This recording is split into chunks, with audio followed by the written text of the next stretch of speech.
안녕하세요. 오늘 뭐 읽지? 진행을 맡은 윤지연입니다. 앞으로 여러분이 책에 대해서 즐거움을 느낄 수 있도록 다양한 책들 소개해드리도록 하겠습니다. 오늘은 국회 도서관이 추천하는 새로 나온 책과 또 대한민국의 관심사를 알아보는 시간, 현안과 책 준비했는데요. 먼저 국회 도서관이 추천하는 새로 나온 책입니다.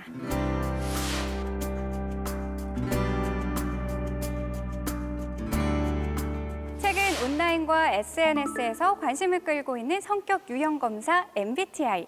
혹시 해보신 적 있으신가요? 쉽고 간편해 학교와 직장 등 전 세계적으로 가장 널리 사용되고 있는 성격 유형 검사입니다. 그런데 이런 MBTI 어떻게 생겨난 걸까요? MBTI는 미국의 캐서린 쿡 브릭스와 그의 딸 이사벨 브릭스 마이어스가 카를 융의 이론을 토대로 성격 검사를 만든 건데요. 개인의 성격을 16가지 유형으로 구분해 진로 탐색이나 직업 선택을 할 때 참고하도록 한 겁니다. MBTI 성격 유형 검사는 사람들에게서 무엇이 잘못되었는지 찾으려고 하는 것이 아니다.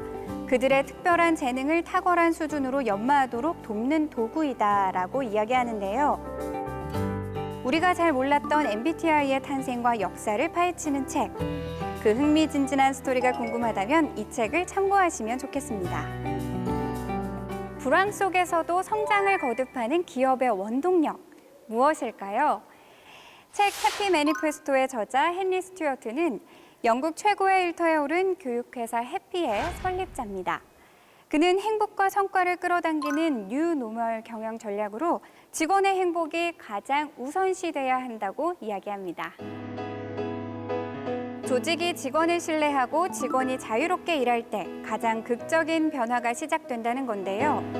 리더의 오너십을 직원에게 양보하라, 불복종을 장려하고 실수를 축하하라 등 과연 한국에서 가능할까라고 반응할 만한 참신한 사례들을 소개합니다. 꿈쩍도 하지 않는 직원을 춤추게 만드는 전략. 책 해피 매니페스토를 통해 배워보면 어떨까요? 역사상 가장 위대한 경제학자들은 우리 눈앞에 닥친 불황에 대해 어떤 조언을 해줄까요? 책 위대한 경제학자들의 대담한 제안에서는 현재 코로나 팬데믹으로 사상 최악의 위기를 맞고 있는 상황에서 경제 성장에 가장 획기적인 도움을 준 경제학자 12명의 이론을 제안합니다. 영국의 경제학자 엘프리드 마셜을 통해 불평등의 극복 방안을, 미국의 경제학자 어빙 피셔에게서는 세계 대공황의 재현 가능성을 분석하는데요. 이 밖에 애덤 스미스, 데이비드 리카도, 카를 마르크스 등의 경제 사상가들의 삶과 사상을 소개하며 현재 우리에게 닥친 경제 위기를 지혜롭게 극복할 돌파구를 찾아가는데요. 입문 지식을 쌓고 싶은 분들이라면 이 책을 주목해보면 좋겠습니다. 사회학자 눈에 비춘 한류는 어떤 모습일까요? 저자 김익기는 10여 년 전부터 한류 연구에 뛰어들었습니다. 전 세계 6대륙을 다니며 경험한 한류의 모습을 사진과 글로 생생하게 담아냈습니다. 일본, 중국, 대만을 시작으로 동남아시아, 중앙아시아, 유럽, 북미 및 남미까지 거의 모든 대륙에서 저자가 경험한 한류의 모습을 조명하는데요. 한류는 드라마와 영화, 그리고 K-팝을 넘어 최근에는 음식, 화장품, 전자제품, 언어까지 그 범위를 넓히며 경제적 파급 효과까지 불러일으키고 있는데요. 공공 외교 수단으로 그 중요성이 점점 더 높아지는 한류. 이 책을 통해 한류에 대한 이해와 관심을 조금 더 가져보면 좋을 것 같습니다. 다음은 책을 통해 대한민국의 관심사를 알아보는 시간, 현안과 책입니다. 이번 주 현안과 책의 주제는 그린 뉴딜입니다. 최근 이상기후 현상의 발생 빈도와 강도가 높아지면서 기후 위기에 대응하는 그린 뉴딜이 많이 거론되고 있죠. 향후 지속적이고 집중적으로 논의될 과제, 그린 뉴딜을 이해하는 데 도움될 만한 추천 도서를 소개합니다.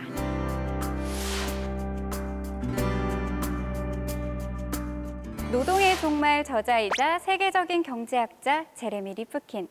그가 현 시대의 가장 중요한 문제인 기후변화에 대해 다룬 책 글로벌 그린 뉴딜을 출간했습니다. 환경 문제에 대처하기 위한 국제협의체 IPCC에 따르면 지구의 기온은 산업화 이전보다 섭씨 1도가 올라갔으며 앞으로 0.5도가 더 올라가면 지구는 큰 위험에 처하게 된다고 경고하는데요.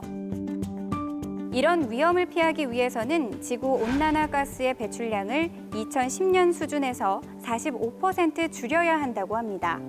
그것은 곧 전례 없는 방식의 개혁이 필요하다는 건데요.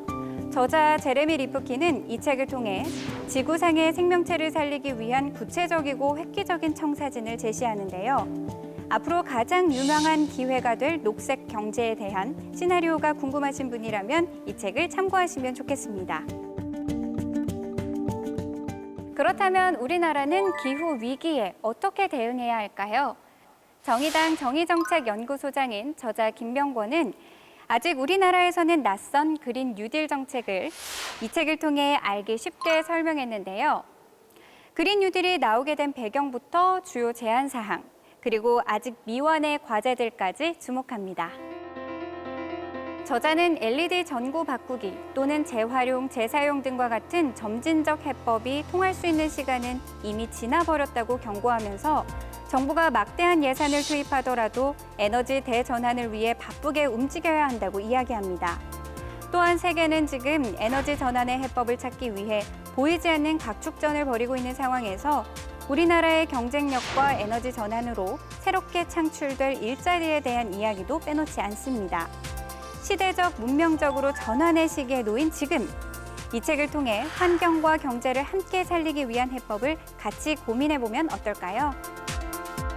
지금까지는 석유 권력이 지배하는 사회였다면 최근 들어 수소 사회를 외치기 시작했습니다. 바로 석유와 석탄이 고갈될 우려에 놓여 있는 상황에서 대체 에너지로 주목받고 있는 게 바로 수소 에너지이기 때문입니다.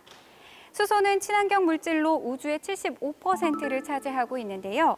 하지만 수소 폭탄을 연상시켜 그동안 위험한 에너지라고 인식되기도 했습니다.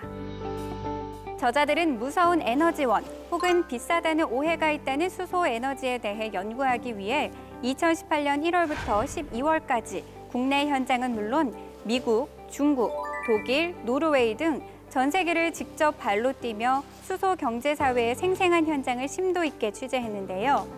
각국의 수소 관련 정책과 대한민국이 수소 선진국으로 가기 위해서 해결해야 할 남은 과제를 한눈에 볼 수 있는 책, 수소 사회를 주목해 보시기 바랍니다.